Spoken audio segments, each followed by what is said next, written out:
Dimple Hayathi Telugu cinema రామబాణం లోని iPhone పాటలో dynamic మరియు ఆకర్షణీయంగా ఉండే నటనను అందించింది.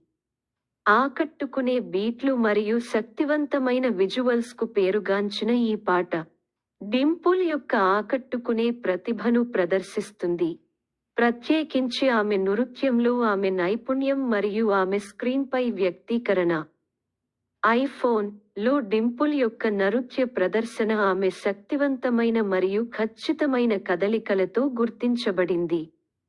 పాట యొక్క కొరియోగ్రఫీ క్లిష్టమైనది మరియు అధిక స్థాయి నైపుణ్యాన్ని కోరుతుంది. దీనిని డింపుల్ స్పష్టమైన సౌలభ్యంతో అమలు చేస్తాడు. పాట యొక్క ఉల్లాసమైన టెంపోను ప్రతిబింబిస్తూ వేగవంతమైన నృత్య సన్నివేశాల ద్వారా ఆమె సజావుగా కదులుతున్నప్పుడు ఆమె చురుకుదనం మరియు దయ స్పష్టంగా కనిపిస్తుంది. సంక్లిష్టమైన డ్యాన్స్ మూవ్లను ఎగ్జిక్యూట్ చేస్తూ పాట అంతటా హై ఎనర్జీని మెయింటైన్ చేయగల ఆమె సామర్థ్యం నర్తకిగా ఆమె అంకితభావం మరియు ప్రతిభ గురించి తెలియజేస్తుంది.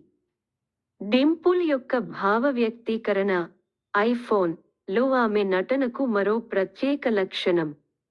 ఆమె ముఖ కవళికలు పాటలోని ఉల్లాసభరితమైన మరియు సరసమైన స్వరాన్ని ప్రభావవంతంగా తెలియజేస్తాయి.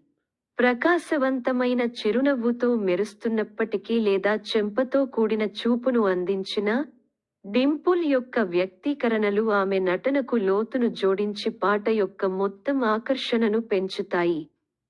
ఆమె వ్యక్తీకరణల ద్వారా భావోద్వేగాలను కమ్యూనికేట్ చేయగల సామర్థ్యం ఆమె నటనను ప్రేక్షకులకు మరింత సాపేక్షంగా మరియు ఆనందించేలా చేస్తుంది.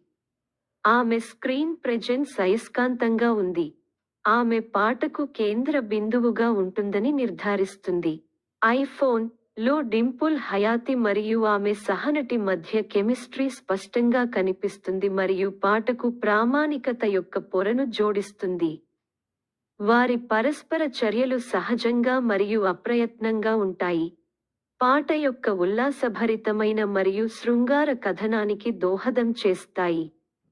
ఈ ఆన్ స్క్రీన్ కెమిస్ట్రీ పాట యొక్క విజువల్ అప్పీల్ను పెంచడమే కాకుండా డింపుల్ తన నటులతో కనెక్ట్ అయ్యే సామర్థ్యాన్ని హైలైట్ చేస్తుంది. ఇది పనితీరును మరింత పొందికగా మరియు ఆకర్షణీయంగా చేస్తుంది. ఐఫోన్ లో డింపుల్ హయాతి శైలి సమకాలీన ఫ్యాషన్ మరియు యవ్వన ఉత్సాహం యొక్క సంపూర్ణ సమ్మేళనం. పాటలో ఆమె లుక్ ఆమె పాత్ర యొక్క శక్తివంతమైన మరియు ఉల్లాసభరితమైన వ్యక్తిత్వాన్ని ప్రతిబింబించేలా రూపొందించబడింది మరియు ఆమెను ఫ్యాషన్ ఐకాన్గా ప్రదర్శిస్తుంది.